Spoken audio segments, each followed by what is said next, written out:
This is the Africa Housing Podcast. We explore real estate, entrepreneurship, innovation, and the inspiring stories that are shaping the future of Africa. Let's dive in. Hello and welcome to the Africa Housing Podcast. It's a special edition today because we're going to do it in French. So for you Anglophones, you'll have to read the closed captions. Bienvenue sur the Africa Housing Podcast, présenté par Jobomax Homes. D'habitude, nous parlons de construire une maison en Afrique, mais aujourd'hui, nous parlons avec quelqu'un qui a bâti un morceau d'Afrique ici même à Philadelphie. Avant de vous présenter notre invité, un mot sur l'actualité Jobomax. Nous venons de livrer notre premier lotissement au Cameroun. Singa Village à Yaoundé est complet. Et nous lançons maintenant un second quartier à Nkofulu, près du stade de Olembe, avec 25 maisons prévues. Cela rend notre invité d'aujourd'hui particulièrement pertinente parce qu'elle est camerounaise. Jeannette Jean est née au Cameroun. Elle a fait l'université en France et aux États-Unis.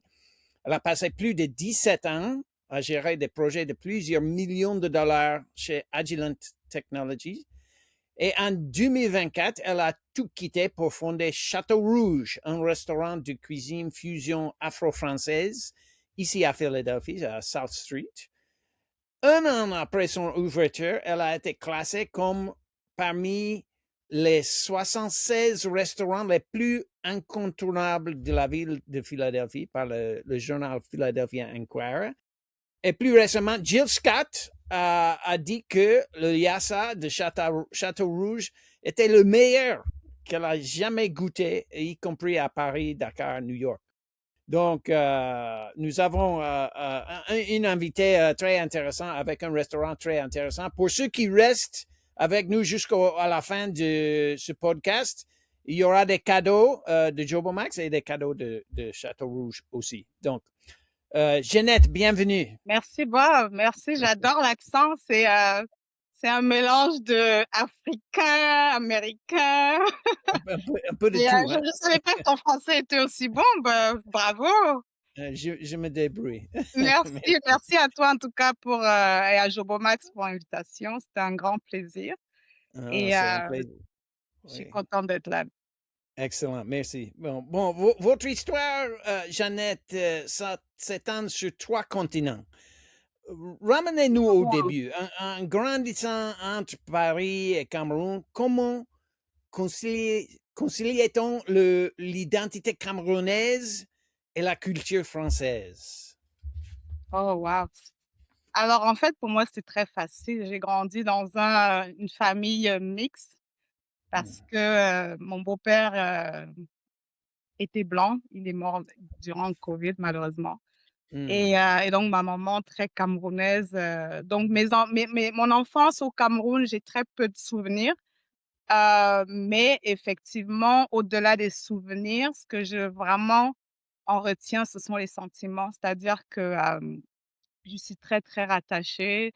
C'est-à-dire en grandissant en famille, toutes ces réceptions en famille avec les oncles, les cousins, tout le monde qui se réunit, on est toujours en train de comme toutes les occasions sont bonnes pour faire des fêtes. Donc effectivement, j'ai grandi dans ça en France et ça m'a vraiment, vraiment très, très rattachée à toutes ces valeurs. Et puis ma mère, elle cuisinait énormément à la maison, les vrais plats authentiques, ndolé, sanga, enfin tous ces plats-là, c'était une façon d'être en France et pourtant toujours très, très connectée du Cameroun.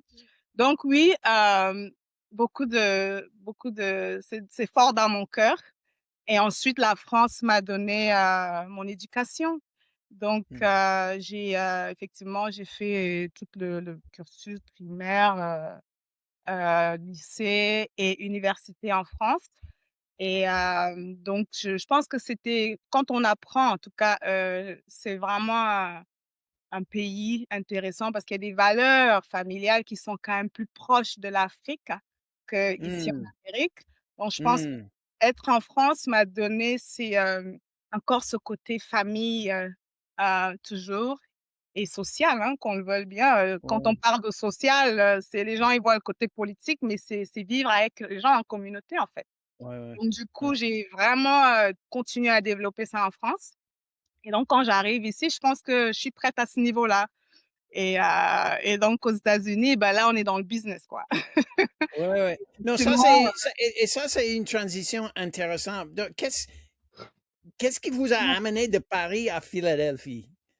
de Hein? Paris à Philly, oui, en fait, donc j'ai fait une école de commerce, qui fait partie de du groupement de la chambre de commerce de Paris et en dernière année, il y a ce programme d'échange qui permet, d'aller à l'étranger et moi, à ce moment-là, j'avais pensé aux États-Unis. Donc c'est comme ça que je me retrouve à New York et quand j'arrive, c'est le déclic. Tout de suite, je réalise que: «Ah, c'est ici que ça se passe». C'est, la Mhm. grandiose des gens,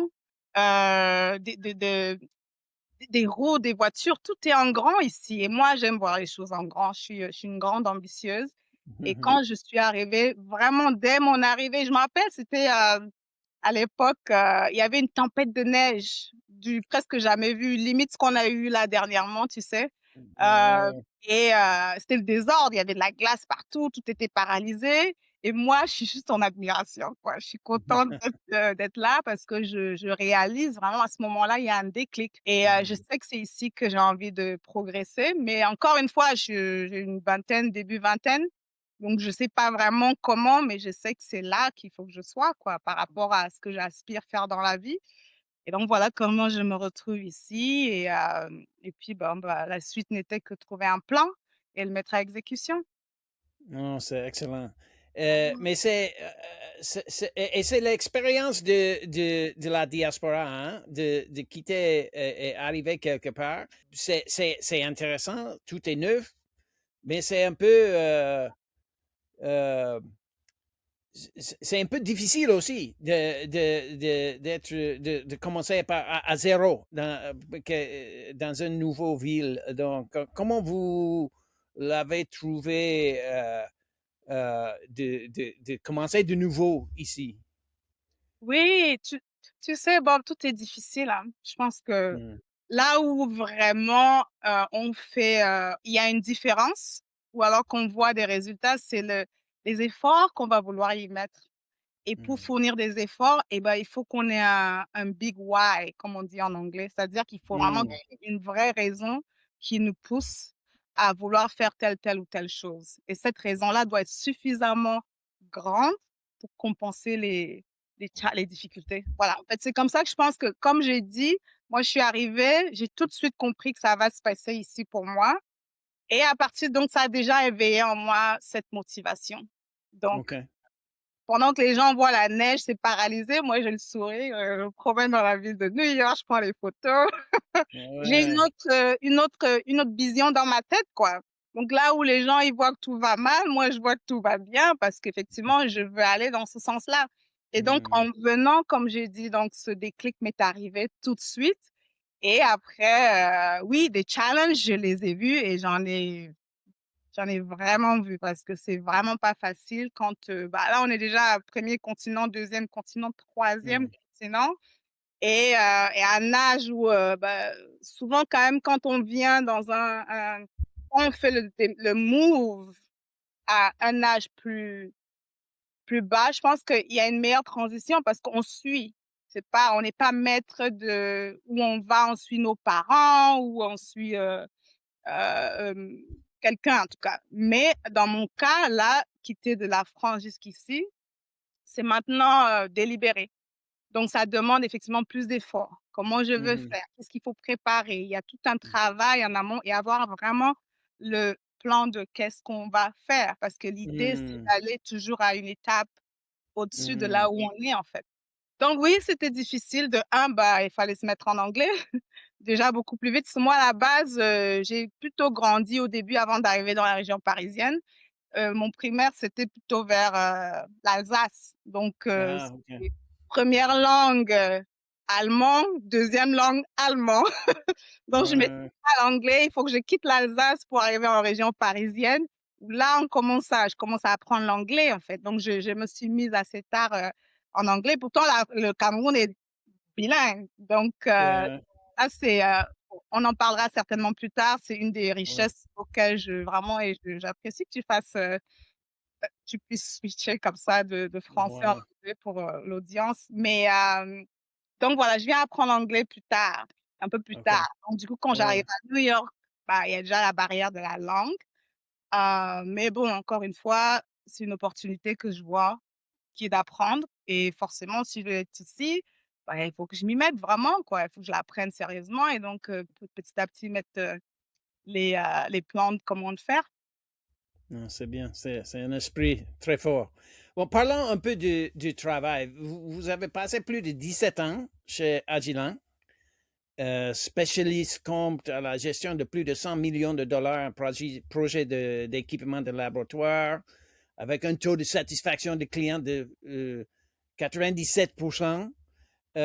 Beaucoup du membres de la diaspora ressentent la pression de garder un emploi sûr en entreprise pour soutenir la famille au pays. Qu'est-ce qui vous a poussé de quitter la sécurité d'une grande entreprise comme ça pour lancer votre propre restaurant? Ah ouais, très bonne question. En fait, tous les jours, je me dis: «Je suis, where did I put myself into?» Mais encore une fois, la motivation, elle est au-dessus de tout, en fait, quoi. C'est-à-dire que c'est vrai que là où ça aurait fait 18 ans en janvier, Mhm. depuis, que j'ai commencé à travailler pour cette société, donc Agilent. D'ailleurs, j'ai été, très souvent dans le service, donc j'ai vraiment énormément appris qu'est-ce que c'est la satisfaction clientèle, OK. l'expérience clientèle. On a beaucoup de Ouais. projets où vraiment on avait des gros clients et bah, la science est très, très poussée en termes de standards de qualité. Donc et toute cette, comment dirais-je? Va Ces valeurs de qualité sont impliquées dans les procédures, en fait. Donc tous nos process, c'est très high level quality et moi, j'étais dans tout cet environnement pendant, presque 18 ans. Donc j'ai Mhm. effectivement énormément appris en termes de, gérer, des projets. Excuse-moi, mon écran, c'est C'est bon? OK, c'est bon. Moi, je te vois Ouais. toujours. Voilà, technologie, AI. Quelqu'un, il y a la main invisible est passée sur moi. Donc voilà, donc Agilent, c'est une, boîte, vraiment, c'est le Mercedes de dans tout ce qui est scientifique, recherche, et measurement, analyse. Donc ils sont 10 milliards de chiffre d'affaires, mondialement, 20 000 employés. C'est vraiment Mhm. une très belle boîte. Donc vraiment, j'ai eu Ouais. énormément de chance de passer toutes ces années, dans cette entreprise dont la culture est énorme et je fais également ça fait partie de mes fiertés et pourquoi je suis restée si longtemps parce qu'ils ont vraiment des vraies valeurs culturelles dont moi j'ai l'habitude, en fait. Mhm. Donc c'était très, très, un bel apprentissage d'être, dedans et d'autant plus que les dernières années, là, je suis vraiment dans le executive team, à parler, à conseiller le CEO sur certains projets. Hem, Vraiment, ouais, c'était dur de faire le switch, Ouais. mais voilà, comme je disais, l'autre jour, c'est que je pense que j'ai vraiment trouvé là où il faut que je me concentre et à ce moment-là, toutes les autres et chaque chose donc c'est pas un tout claquer ou recommencer à zéro. Non, c'est tout ça qui me permet de pouvoir, avoir un restaurant qui tourne tout de suite dès l'ouverture aussi, quoi, Ouais. parce que c'est un autre projet que j'ai géré simplement et toute Ouais. cette gestion de projet, je l'ai apprise, pendant que j'étais, dans cette entreprise-là et avec vraiment, les meilleurs. Donc je suis très, très, très fière de cette expérience-là et Châteaurouge, bah, oui, c'est là où va mon cœur maintenant. C'est la culture, c'est moi, c'est mettre des gens en contact, en relation, c'est promouvoir qui je suis, c'est ma culture. Donc comment est-ce on connaît la culture de quelqu'un? C'est la nourriture. Oui, C'est oui. vraiment Ça, on est ce qu'on mange et c'est vraiment ça et donc je me suis dit: «Bon, je pense que c'est ce que j'ai envie de faire». c'est intéressant. Parlons un peu du restaurant. Votre menu, et moi j'aime beaucoup à Château-Rouge. Hein, j'ai mangé déjà plusieurs fois et je vais venir encore, mais le menu est une collision magnifique. Hein. Le ndolé camerounais, le yassa sénégalais, tout préparé avec la technique française. Et d'une certaine manière, on peut dire que cela reflète l'expérience de la diaspora, de mêler les racines profondes avec un environnement nouveau. Comment les Philadelphiens, en particulier les non-africains, comment ont-ils réagi à votre restaurant? C'est alors vraiment, je trouve même pas de mots en fait pour exprimer l'accueil, comment est-ce qu'ils ont embrassé le concept. Euh, Mm. on n'a pas encore fait aucun marketing. On est encore en train de réfléchir sur le marketing plan de la stratégie en fait. Et Mm. pourtant, bah, on on a fait effectivement, on est nominé parmi les 76 most vital, Mm. Mm. restaurants les plus, vital vitaux de la région de Philadelphie. Donc c'est énorme pour un restaurant qui vient juste d'ouvrir, quoi. C'est-à-dire que les Ouais. gens sont dessus, ils ont 20 ans de restauration ou et plus, en fait. Et en fait, je vois là plusieurs choses. Donc de un, on a un concept, heu, ce n'est même plus que les gens veulent, c'est que ça manque par rapport à la à la réaction positive qu'on en a. C'est on nous demande tous les jours: «Mais pourquoi vous vendez pas vos sauces aussi? Pourquoi vous vendez pas vos épices?»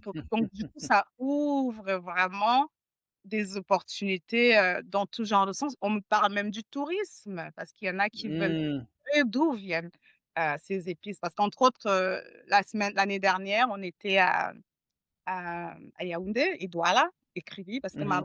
ma mère, elle est en train de transitionner au pays justement. On va en venir, je pense, tout à l'heure par rapport au projet immobilier. Ouais. Donc du coup, bah, par rapport aux épices, on va les chercher, quoi. Elle a sa dame au marché, qui concocte, ses épices depuis des années, en fait, et ça a toujours été quand je mange, je sais que c'est vraiment, Mm. spécial, quoi, et d'ailleurs, il y a certains chefs Michelin qui vont chercher. On a une des meilleures régions du poivre au monde, Penjat. Mm. Ah ouais, donc après c'est OK. un mélange de plein d'autres petites choses qui créent le secret, en fait, quoi, et ça, c'est fait Ah, organiquement au marché, à Yaoundé. OK.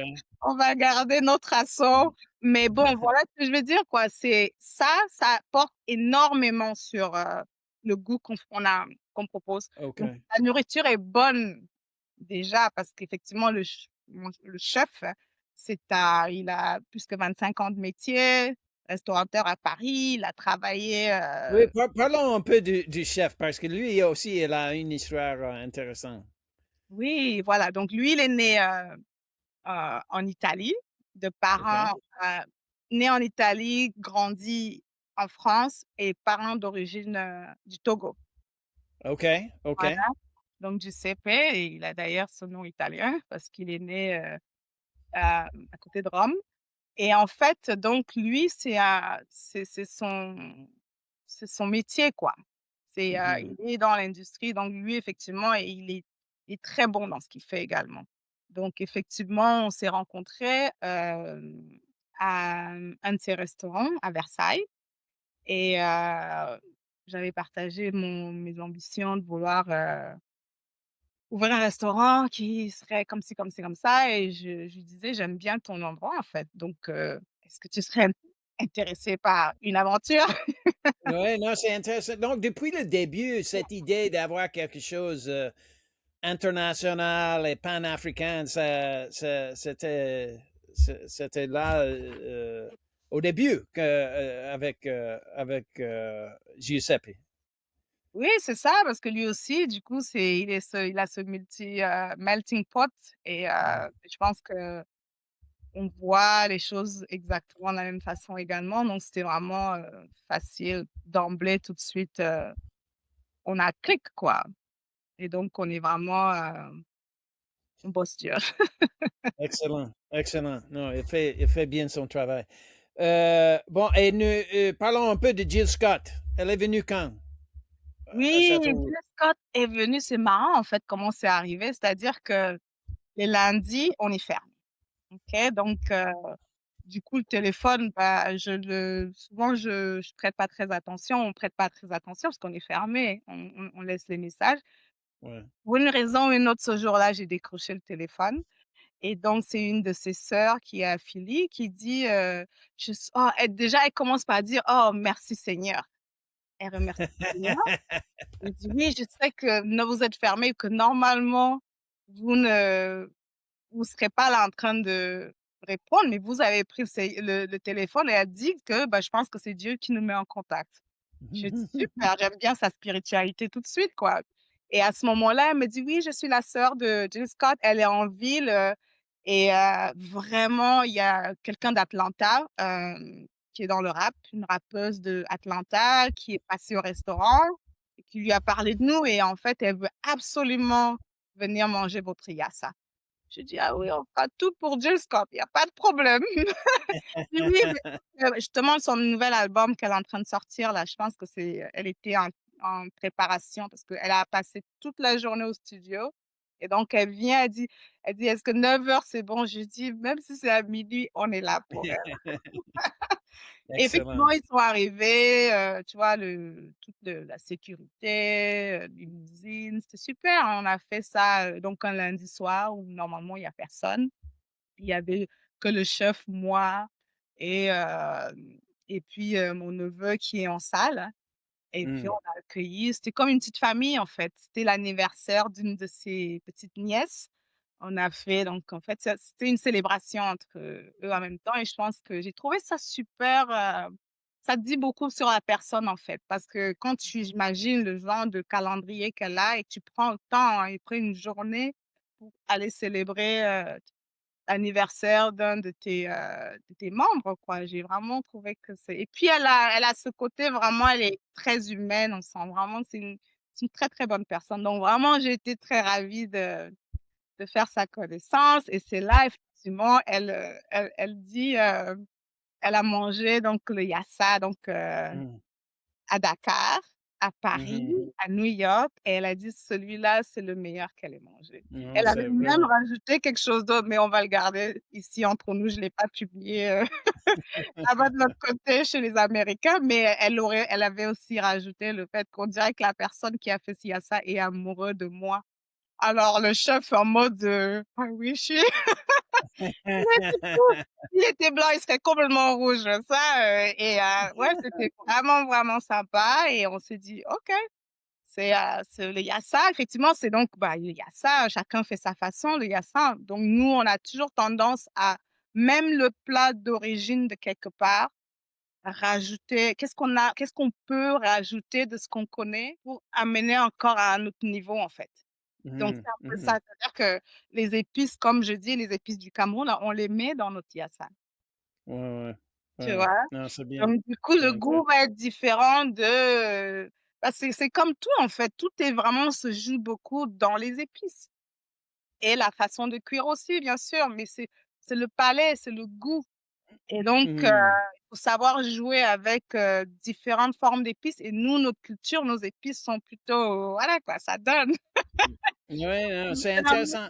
Ce sujet, quand vous parlez des épices et des éléments qu'il faut mettre ensemble pour préparer, ça me fait penser au défi dans la recherche des produits. Parce que, bon, nous, en tant que société immobilière à Jobomax, nous gérons des chaînes d'approvisionnement complexes, hein, en Afrique pour les matériaux de construction. J'imagine que de trouver des ingrédients authentiques, des épices camerounaises, par exemple, à Philadelphie, que ça aussi a ses propres défis. Donc, comment tu as trouvé les moyens de gérer ce challenge? Oui, excuse-moi Bob. Non, ça, il fait chaud, hein? Il fait chaud, il fait chaud. Ben, en fait, on a de la chance et il y a un groupe, qui importe beaucoup de produits venant de toute la côte, ouest africaine Hmm. jusqu'au Cameroun et je pense qu'ils vont au Congo aussi.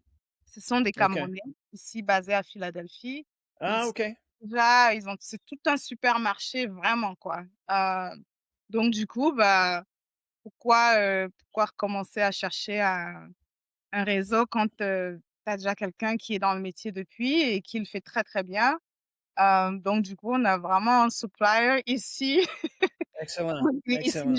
il gère, son l'approvisionnement depuis le pays comme ils le font depuis des années, donc ça, c'est excellent pour nous. Mais par contre, les épices, comme je disais, c'est plutôt, là, c'est vraiment ma mère qui a son asso. Je sais pas si tu sais, un asso, c'est les femmes, du marché. Elle a son asso au marché à Yaoundé. Donc du coup, quand elle part, elle est toujours, c'est là-bas elle a déjà c'est déjà, concocté pour elle, quoi. Donc ça, c'est vraiment cette asso qui fait ces épices-là et pour l'instant, c'est que c'est nous, on va les chercher directement chez elle. Ouais. OK. OK. Mais c'est vrai que c'est beaucoup de chance parce que oui, l'Amérique, c'est tellement loin. Hmm. Quand c'est la France, c'est plus proche encore, donc Châteaurouge, à Paris, il y a beaucoup de choix, mais ici, il y a d'autres États aux États-Unis, bon, c'est peut-être mieux, mais ici à Philadelphie, c'était pas évident, mais là, oui, on a vraiment, vraiment la chance que, ce supermarché-là existe et j'imagine qu'ils doivent supply un peu partout, parce que c'est une, compagnie qui fonctionne vraiment bien, très structurée et organisée. Je Ah, c'est pourrais, bien. Ça, laisser l'info plus tard s'il y en a qui sont intéressés, ouais. excellent. Excellent. Bon, transition. On va parler un peu des maisons. Euh, Mmh. Une vraie chose. euh, parce que c'est une question qui est pertinente pour plusieurs dans la diaspora. Il y en a plusieurs qui ont l'idée de sortir, de trouver un boulot, de travailler pendant plusieurs années, et maintenant, mais toujours euh, le, le pays mère reste dans le cours et pour plusieurs, il y a toujours l'envie de répartir au pays et d'avoir la retraite, disons, là-bas avec une maison. Donc, mais le processus n'est pas toujours facile. Et donc, quand je veux parler un peu et avoir un peu vos idées, votre perspective concernant cette question de logement pour la diaspora. Je crois que vous, bon, on a parlé de votre mère, elle est un peu dans l'immobilier, je crois. Oui, c'est ça, oui. Ma mère, ça fait un moment elle fait de la valorisation de terrain, en fait. OK, C'est-à-dire OK, elle aide les locaux qui n'ont pas les moyens pour permettre le titrage de leur terrain. Donc elle se positionne comme prestataire de service qui permet aux gens de titrer leur terrain moyennant, une partie du terrain. Donc un pourcentage. Donc après c'est une négociation qui se fait, mais ça fait des années qu'elle fait ça, OK, spécialement à Yaoundé et Kribi. Donc effectivement, d'ailleurs, c'est à la suite de ça que j'avais pris rendez-vous, enfin on s'était plus ou moins, échangé à une époque là-dessus, mais avec le projet du restaurant, je voulais rester concentrée d'abord, mais effectivement, c'est le plan.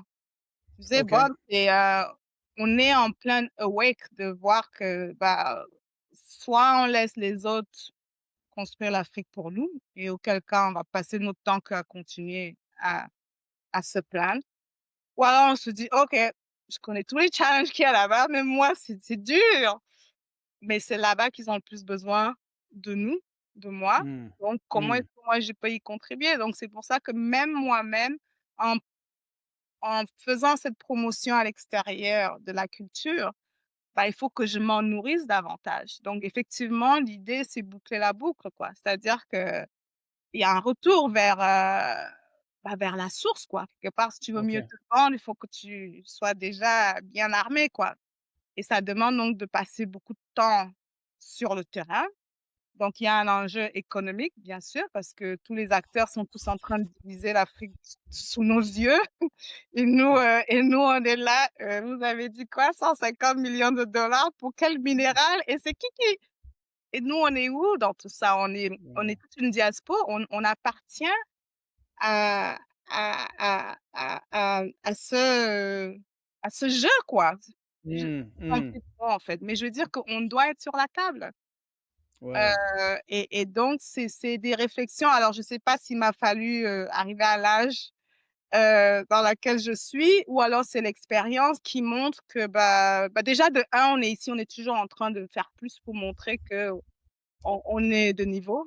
Donc déjà de un on travaille beaucoup plus pour montrer qu'on est capable que les gens finalement qui sont ici et c'est parce que, bah, on est dans des cultures qui sont pas nos autres pour commencer. Mmh. Donc il y a tout ce Mmh. travail de, intégration et de l'acceptation et de toujours montrer qu'à un moment donné, on devient fatigué parce que nous, on sait nos valeurs Mmh. et donc il y a cette, prise, de conscience aussi de dire que, bah, non, je sais ce que je vaux Mmh.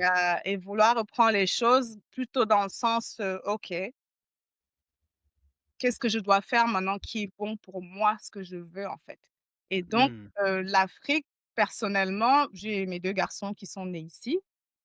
Je veux qu'ils passent du temps en Afrique et qu'ils y Mmh. participent au projet économique, social, tech, je sais pas ce que c'est, mais on doit faire quelque chose avec le continent pour montrer ta part de contribution parce que toi aussi, tu en viens. Donc c'est un peu dans cette logique que je suis actuellement et donc voilà, ça commence par quoi? Bah, pour être honnête aussi avec toi, ma mère, elle est en train de retourner aussi. Donc c'est important d'avoir vraiment quelqu'un, confiance, une base solide sur place pour peu importe ce qu'on veut faire là-bas. Donc ça, déjà, c'était une Mmh. grosse motivation pour moi. Le fait qu'elle est en train de s'installer, heu, de manière permanente, en fait. Mmh. Donc ça me je dis: «OK, voilà, maintenant je pense que je peux vraiment, si aussi voir, explorer d'autres horizons. Qu'est-ce que je peux faire d'autre?» Étant donné qu'en plus, cette plateforme de restaurants et de culture, je suis en train de la mettre en place. Bon maintenant, OK, comment est-ce que je prends ce que j'entends de mes clients, les besoins qu'ils ont, je Ouais. vois comment est-ce que ces besoins-là peuvent être, répondus de manière locale. On parle de terrain, on parle de maisons, on parle de tourisme, on parle de les gens, ils ont de la même façon que nous, on a cette prise de conscience, ou moi j'ai cette prise de conscience, je suis sûre qu'il y en a plein d'autres qui ont la même prise de conscience actuellement et donc il y a toute cette, comment dirais-je? Dynamique qui a lieu et qui fait que je vois énormément d'opportunités. Mais il y a beaucoup de challenges aussi. Ouais, ouais et bon, le travail que votre mère fait, Ouais. c'est un travail très important parce que, bon, si nous Oui, prenons le Cameroun, déficit de logement de, disons, 2,5 millions. Le gouvernement a mis en place des programmes, mais jusqu'à ici, ils n'ont pas achevé beaucoup. Et pour les Camerounais à l'étranger, même pour les Camerounais locaux, ça peut arriver aussi, mais pour les étrangers en particulier, d'acheter un terrain. Souvent, ça devient un cauchemar. Le double vente de parcelles, l'absence de titres fonciers, des fonds mal gérés par les proches. Donc, j'imagine que, bon, peut-être c'est des histoires comme ça qui a motivé votre mère de s'engager dans ce service, mais j'imagine que vous avez entendu parler des histoires d'horreur pour des gens qui ont essayé d'acheter des terrains et construire des logements. exactement. Non, tout à fait. C'est-à-dire que moi, jusque-là, j'ai jamais, eu une activité, business, personnellement au Cameroun jusqu'à ce que je rentre dans le restaurant. Mm. Mais j'ai vécu ça à travers ma mère. parce que ça fait des années qu'elle, elle fait tout un tas de choses au pays. Elle a fait en Guinée, au Cameroun. Ça fait des années que j'écoute sa douleur, je sens sa douleur, quoi. Mais pourtant, Mmh. elle est toujours là, elle est toujours, donc je comprends, elle, c'est la passion de vraiment, elle est fière. Tu sais que nous, les Camerounais, on est toujours très fiers, quoi. Donc, malgré les difficultés, elle persévère et donc j'ai quand même écouté beaucoup de ces histoires et étant donné qu'elle est dans le terrain, effectivement, c'est au jour le jour et ce qui était une petite anecdote, c'est qu'elle-même, justement, il y a pas plus tard que 3 ans, je crois, ou pendant covid, elle était ici et puis, elle a dû partir en panique parce qu'un de ses terrains, figure-toi que quelqu'un d'autre, elle-même, elle s'était fait avoir, en fait, quoi. Et moi, je Mmh. comprenais pas, j'étais là: «Mais tu es l'expert, c'est toi qui comment est-ce que c'est toi l'expert?» On arrive à donc ça tu vois, ça montre vraiment à quel point le niveau de ce qu'ils sont capables de créer, en fait, quoi, Mmh. pour soutirer un terrain et créer ces conflits, finalement, parce que il y a je sais même pas la justice à ce moment-là, qu'est-ce qu'elle fait, quoi? Donc est-ce qu'il y a même justice par rapport à ce genre de problème? Donc l'idéal, c'est d'éviter d'en avoir à justifier Mmh. dès le début et je pense que je vois maintenant puisque elle-même, elle défendait les autres, mais sans y avoir vraiment subi. Tu vois ce que je veux dire? Mmh. C'est-à-dire, Mmh. elle le fait très bien son boulot, mais des fois, quand tu as vraiment jamais vécu l'injustice de ça toi-même, tu vois, tu le fais, mais à un certain degré. Donc là, le fait que justement, elle-même, elle a été victime étant expert, donc ça la met effectivement à un certain niveau vraiment d'expertise dans ce qu'elle fait maintenant. C'est-à-dire que dès le début, elle est capable de voir où sont les problèmes, où vont les problèmes mais ma mère, elle a voilà, c'est la retraite, quoi. C'est pas quelque chose qu'elle essaie de vouloir continuer à faire ou faire. Donc là, l'idée maintenant, c'est de trouver comment on fait pour trouver des gens qui aident vraiment de manière structurée à faire en sorte que tu envoies déjà de l'argent. Donc si en plus, il faut que constamment les soucis de terrain et de ces puis ça enchaîne, ça ne s'arrête jamais finalement après. Donc Mmh. c'est vraiment, un turn down point pour beaucoup de gens dès l'emblée. Donc c'est vraiment, j'espère que vous avez une solution à apporter par rapport à ce genre de C'est un des éléments les plus compliqués de notre travail. Nous avons, pour l'achat des terrains, nous avons une checklist de plus de 50 lignes pour vérifier que ce soit au niveau technique, la pente, les conditions du sol, les éléments qui jouent sur le coût de construction, que ce soit au niveau de l'infrastructure, est-ce qu'il y a accès aux routes, à l'électricité, les autres éléments de l'infrastructure. Tout ça, c'est important, mais ça, et je n'ai pas encore même touché la question de titre valide. ça, j'ai dit: «Ça s'arrête jamais».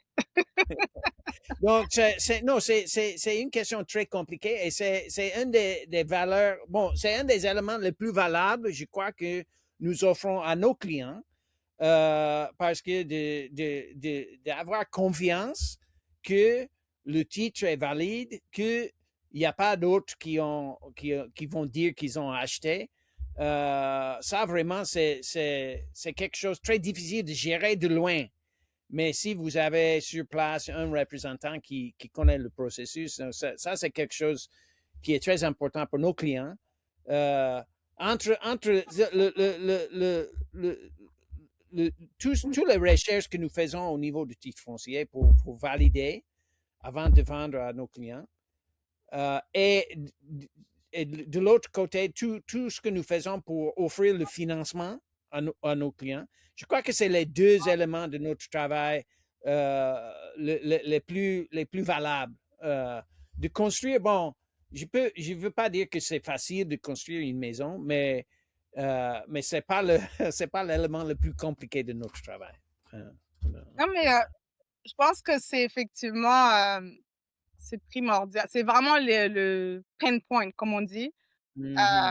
C'est ça, les financements et puis ces problèmes de titres, de propriété qui sont jamais, oui, qui sont toujours douteux, si vraiment la solution est là d'aider, je pense que ça va vraiment motiver énormément de gens parce que déjà, les gens, ils sont très, très occupés déjà.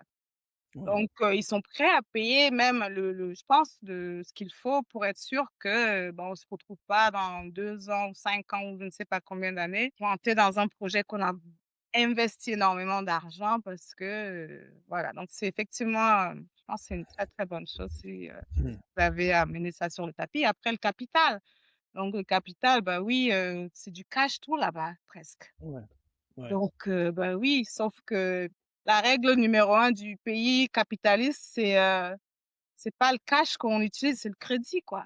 Je veux dire, Ouais. ils sont numéro un du capitalisme ou pas les Américains? Qu'est-ce qu'ils nous ont appris? C'est le capital. Ouais. Mais là-bas, il faut tout payer en cash. Bah, non, on fait comment? Tout le monde ne vient Ouais. pas de la famille de je sais pas qui. Ouais. Non, c'est ça. Il y en a, on C'est ça. travaille très, très dur pour avoir ce capital. Donc, s'il y a un système qui marche, qui fait qu'on emprunte de l'argent et l'argent multiplie, ça crée des emplois, ça voilà, c'est chacun qui en prend. Enfin, je ne vais pas rentrer dans un one-on-one economic class here, mais je veux Ouais, non, non, c'est vraiment, et il y a une liaison forte ouais, entre cette question du logement, financement de logement et l'économie. On peut regarder même aux États-Unis, après la Deuxième Guerre mondiale, ils ont lancé de nouveau le prêt hypothèque de 30 ans. Il y avait pas quelque chose comme ça avant. OK. Ils ont lancé ça aux États-Unis.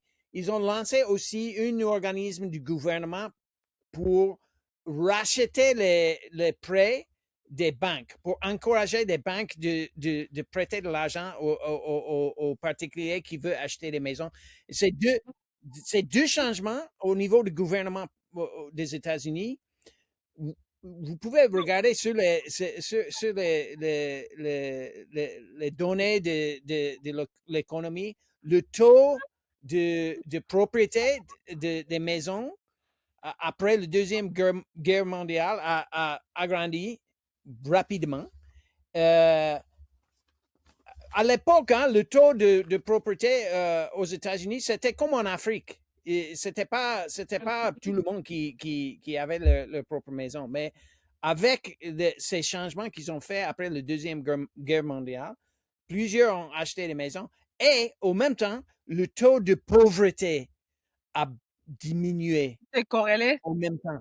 Et il y a une corrélation entre Mmh. les deux. Et donc, c'est quelque chose qui peut vraiment jouer sur l'économie. Si le gouvernement peut régler cette question de financement et de titres et de titres fonciers aussi. Bon, je ne veux pas trop vous garder. Je sais que c'est fin de la journée vendredi et vous avez un restaurant La tournée? donc, Non, mais ça va, on a le temps, on a le temps. quelques petites questions avant de quitter. Bon, j'ai mis mes notes ici.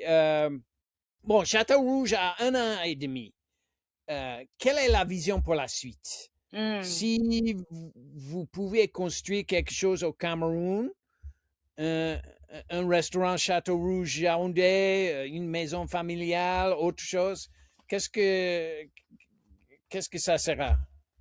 Ah oui, donc c'est, Châteaurouge, l'idée, c'est vraiment d'en faire, donc ça, c'était le seed qu'on a planté, et donc on voit effectivement comment ça grandit, ça grandit, ça se développe.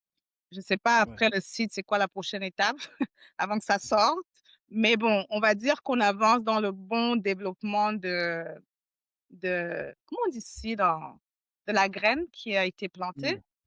Mm, mm, Et l'idée, c'est effectivement qu'on voit donc encore une fois, je me rappelle plus de mes cours de biologie ou non pas biologie, bon à l'école où on t'apprend de la germination et tout le tralala mm, jusqu'à ce mm, que mm, tu commences à voir l'embryon et puis que ça grandisse en fait. Donc ouais, on vient de planter la graine et on voit que, bah, les cellules sont en train de commencer à se transformer. Et donc on veut s'étendre parce qu'encore une fois, c'est pas vraiment que le restaurant, c'est une plateforme, c'est le biais pour introduire, mais il y a tellement de choses qu'à travers cette culture, qu'on veut amener des il y a tellement d'opportunités, en termes de, heu, continuer à connecter amener cette culture vers, ici qui la découvre en fait. Mm. C'est encore, ils sont encore, même les Noirs américains découvrent la culture africaine. Les Nigérians ont fait un travail énorme là-dessus parce que ça commence toujours par l'art et la culture, donc c'est la Mm. musique, Ouais. c'est le fashion, tout ça, et cette culture, elle grandit, elle fait que je pense on est vraiment parti pour, qu'elle continue à grandir et nous, on veut contribuer à ça et donc on veut montrer cette culture, afro et montrer le côté que nous sommes aussi très, capables de faire de bonnes choses, et puis que les gens aient peur. C'est-à-dire quand ils entendent: «Oh, un restaurant afro», rien que quand ça commence afro, bah, souvent, les gens, ils sont réticents parce que c'est pas ton restaurant italien ou français Ouais. dès le moment où il y a le terme afro, déjà, tu dois faire plus d'efforts déjà pour dire: «Tu sais Mhm. quoi? Mon restaurant va être meilleur que tous tes restaurants italiens que tu connais là». Tu vois ce que je veux dire? Donc après, maintenant, des fois, c'est éduquer et montrer aux gens que quand ils viennent, au pire, ils vont apprécier quelque chose de différent qu'ils auraient pas, connu avant. Bah, au mieux, ils vont se dire: Mhm. «Oh waouh! Ouais. Découvre quelque chose que j'aimais pas, que je connaissais pas et là, maintenant, je suis contente de savoir» et puis ils en veulent plus, ils posent des questions sur, «Et c'est quoi vous mettez dans ça?» Et j'ai des masques du Cameroun que ma mère m'avait envoyés, tout le monde me demande après mes masques. J'ai, comme je t'ai dit, les épices tout à l'heure, j'amène de la citronnelle du pays que je fais bouillir, le ndolé, il vient dire enfin toutes ces choses-là et c'est bien fait en plus, c'est une meilleure, alimentation en plus parce Ouais. qu'on connaît pas les surgelés avec plein de préservatifs, comment on dit ça? Preservative, Ouais, heu, ouais, ouais, préservants? c'est ça. Je sais pas. Bah, excusez-moi les francophones, il y a des termes des fois quand tu utilises pas, tu oublies. Donc il y a c'est ça, c'est bio chez nous. Quand on parle du vrai bio et ben, c'est ça C'est vraiment, c'est l'Afrique ouais, ouais, et même les occidentaux, ils sont dans ce retour vers le bio. Je veux dire, exact. c'est un luxe ici que de cultiver ou d'avoir des pommes de terre qui viennent de la terre fraîche. Ouais. C'est un luxe quoi. Non, C'est il y a partout on cherche, le des choses vraies, le vrai cuisine, les vrais produits pour, le pot, par exemple, les choses qui sont pas trop, industrielles, disons. bien sûr. Heu, Bien donc sûr c'est ça. et Bon, et juste un petit exemple un exemple personnel, donc là je transitionne, pardon. Donc j'ai, tu vois, quarantaine, des fois on a nos hot flashes, right? So ouais, ouais, et c'est effectivement donc je savais pas quoi faire. J'ai appelé ma mère, je lui dis: «Quelle vitamine, quelle vitamine?» Elle me dit: «Non, tu bois ton Bissap, ton hibiscus juice, tu manges plus de ndolé, change ton alimentation. Parce qu'ici, c'est la facilité, on avale des pilules pour tout presque ici. Les gens, ils ont ouais, je dis: «Mais non, mais il y a des fruits qui te donnent la même chose. Pourquoi, toujours, aller chercher à acheter, tous ces produits-là?» Là, maintenant, c'est marrant parce que ça contredit mon d'où je viens dans la science aussi. C'est que, bah, ouais, ouais, tout est manufactured.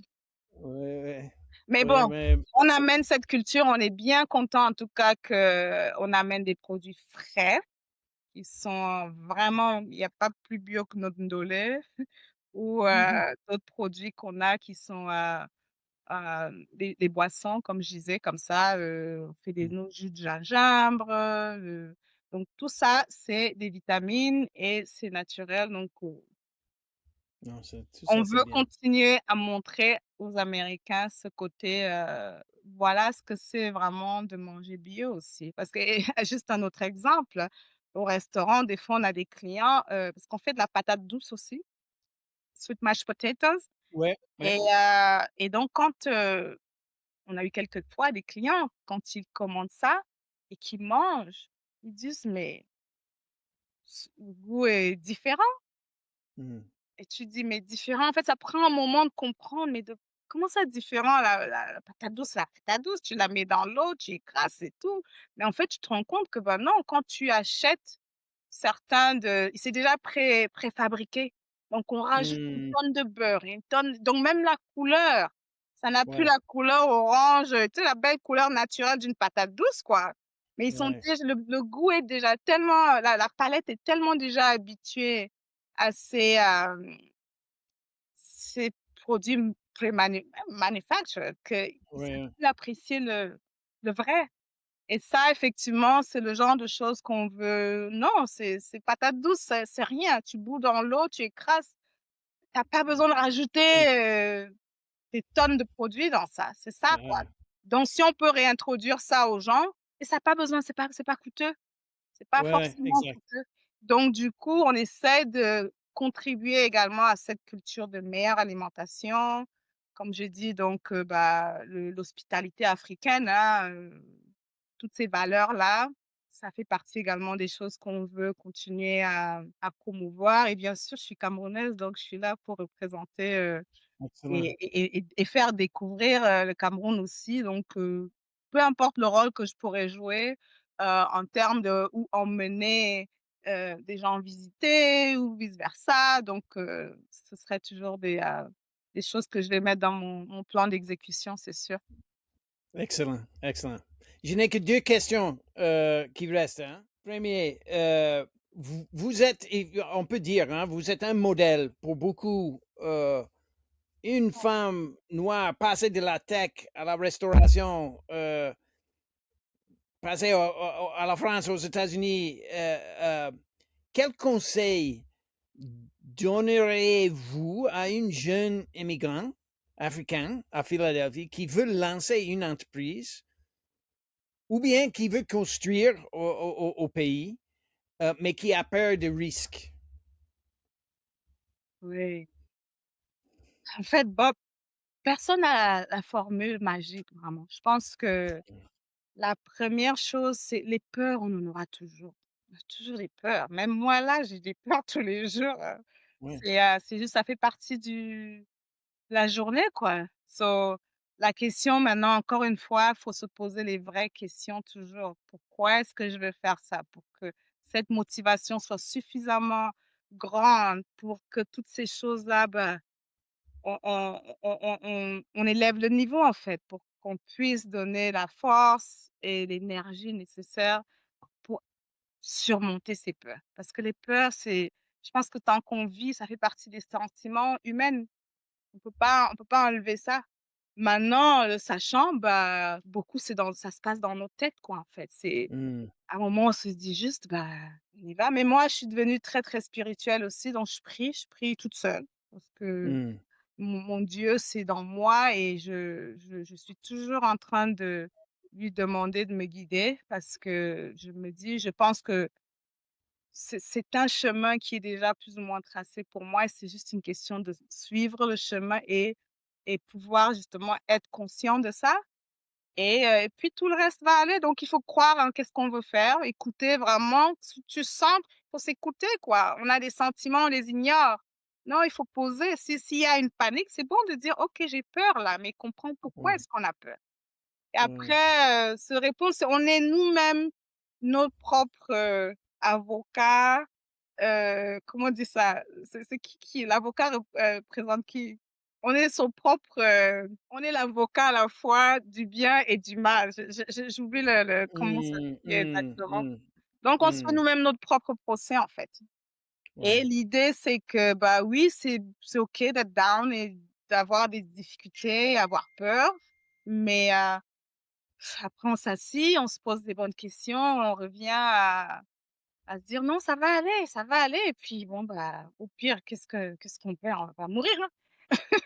C'est il y a pas mort Mmh, d'homme, quoi. C'est voilà, bah, ce sera une épreuve et cette épreuve-là nous ouais. amène à la prochaine étape et cetera et moi, je pense que ça a été ça mon parcours. C'était dur, c'est pas évident, oui, d'arriver, dans ce pays, ici et dans l'industrie. Je suis pas de major scientific. Il Ouais. fallait que je prenne des classes, ça m'amusait pas d'être là à dire des mots que j'arrivais même pas à prononcer. Liquid chromatographic, j'étais là: «What?» Mais oui, c'est des vocabulaires, fallait que je m'assieds dans des classes avec des gens qui ont des PhD in biochemistry, Ouais. biophysics et là, comment on les appelle? Les intellos de la classe, quoi. Mais je suis Ouais. là, oui, I mean, s'il peut être là, je peux être là aussi. Et tu mets des Ouais. efforts, tu vois? Mais encore une fois, parce que tu sais que tu dois être là, Ouais. tu vois? Et tu dois mettre les efforts pour apprendre ce que tu apprends. Oui, on apprend et puis il y a des domaines où on est très confortable, ça va beaucoup plus facilement. D'autres domaines, on est moins confortable, mais on doit quand même y aller parce qu'on sait que c'est nécessaire.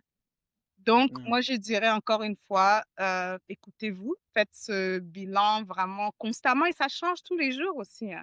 Mmh. Mais Mmh. continuez vraiment à s'écouter, croire en soi-même et puis juste y aller. Il y a pas moi, je peux pas être là à dire à quelqu'un que fais comme ci, comme ci, comme ça, parce que moi-même, je suis encore en train de découvrir mon propre chemin.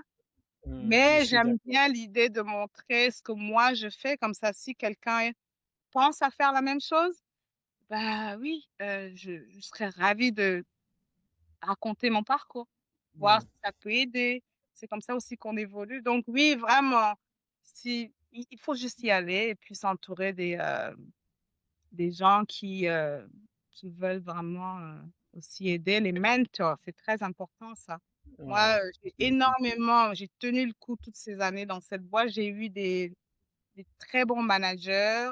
Mes collègues de travail, c'est des gens que j'admire. Ils sont très intelligents. Chacun me poussait toujours à un niveau supérieur. Et comme j'ai dit, la culture, l'environnement dans lequel on est, ça aussi, c'est important. Tout contribue, en fait. Donc, Mmh. et c'est se armer. Après, il y a des choses qu'on n'est pas obligé de prendre, hein. C'est-à-dire qu'on voit tout, hein. J'ai vraiment aussi eu ces moments où on te dit, OK, can you go learn some better English?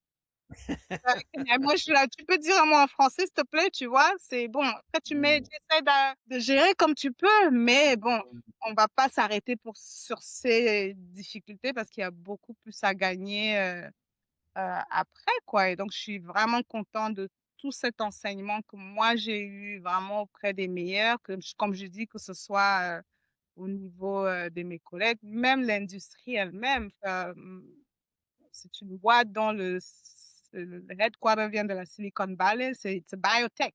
Donc c'est Mmh. vraiment très, haut niveau en termes de qualité et de ce qu'ils font et j'ai vraiment, énormément appris dans ce contexte avec beaucoup de difficultés, mais j'y suis arrivée et donc non, faut pas lâcher, il faut y aller. Ouais. Excellent. Félicitations. Dernière question, un peu plus légère, hein. Mmh, Si quelqu'un nous écoute et qui n'est jamais allé au Château Rouge, ouais. que doit-il commander en arrivant? OK. Oh wow! So, OK. Première chose, Château Rouge, c'est une fusion vraiment de beaucoup de choses. OK? Quand je dis fusion, c'est on prend des plats sénégalais, on prend la façon, de faire le poisson à la camerounaise avec les épices. On prend, d'autres plats, sénégalais vraiment et on essaye de, amener de notre personnalité, de nos épices donc moi, personnellement, j'aime les brochettes. Brochettes, Ah, c'est OK. mon préféré. OK. Mais c'est vrai que notre yassa a énormément de succès. Donc Mmh. mais Ndolé, I mean, come on. C'est juste que Il faut il faut tout goûter. il y a pas il y a même pas de débat, quoi. Parce que je te dis, Ouais. tu lis tous les biens, nutrition, comment dire? Tous les bienfaits, en fait, que ça a pour toi. Ouais, Donc tu te ouais, dis, bah, ce n'est même plus une histoire de juste de palais là, c'est une histoire, de prendre soin de soi en plus, quoi. ouais, exact, Donc exact. le ndolé, c'est je dirais le numéro un parce que bien OK. sûr, chef va dire: «Ouais, elle est biaisée». Bien sûr, je viens du Cameroun, je vais dire: «C'est le ndolé», bien sûr. Bien Maintenant sûr. moi, donc le ndolé, c'est le numéro un, je dirais et c'est ça aussi, il faut découvrir mais bon, c'est vrai que là on est, dans une audience plutôt camerounaise, donc j'ai pas besoin de leur parler du ndolé. Mais bon, toute autre personne qui est non camerounais, mon premier plat que je leur propose souvent, c'est Ndolé parce que ça, c'est la découverte de l'authenticité OK. et Bon, après, bon, moi, j'adore les brochettes parce que j'aime beaucoup la viande. OK. Voilà. Prochainement, je vais prendre un dollar. Jusqu'à Ouais, ici, je n'ai pas encore. C'est toujours Yassa pour moi, mais c'est un mais dollar. qu'est-ce que tu Bon, as Jeannette, aimé les yassa? Tu as mangé? Yassa. Ah, OK.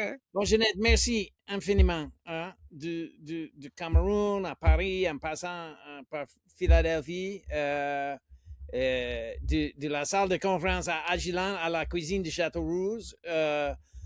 Votre parcours incarne exactement ce dont on parle dans ce podcast, le courage de construire au sens propre comme au figuré. Hein? Vous avez construit un château rouge ici à Philadelphie qui est très intéressant. Bon, pour nos auditeurs, si vous rêvez de construire au Cameroun, Jobo Max Homes construit des belles maisons à Yaoundé en ce moment. Vous pouvez passer par notre site web jobomax.com ou bien africa-housing.com pour découvrir nos projets. Et si vous mentionnez ce podcast quand vous vous enregistrez avec notre site web, ou bien quand vous parlez avec nos agents de vente, on vous offre une remise de $500 contre le dépôt initial de $1,000. Donc, ça, c'est notre offre pour Jobo Max. Et Jeannette, comme restaurateuse généreuse, elle vous offre aussi un cadeau. Si vous venez au restaurant Château Rouge et vous mentionnez que vous avez entendu le podcast, elle vous offre 10, remise de 10% sur le menu fixe à Château Rouge, qui est un menu très intéressant. Donc, ça, c'est vos cadeaux pour avoir écouté le podcast. Jeannette, je te remercie encore infiniment. J'espère qu'on va bientôt se voir à Château Rouge. Absolument, Bob, c'était un grand plaisir. Merci beaucoup. C'est bien parce que ça me permet aussi de faire ce rétro reflect sur moi-même et mon parcours. Donc, c'est sympa, j'adore. Et j'espère, j'aimerais bien qu'on parle aussi des projets immobiliers, justement, euh, avec le pays. Donc, je vais certainement être en contact bientôt. Non, c'était un discours intéressant. Je suis sûr que plusieurs vont trouver quelque chose d'intéressant dedans. OK. À la prochaine. À la prochaine. Construisons, continuons à construire. Hein? Continuer à construire un seul mot. Exact.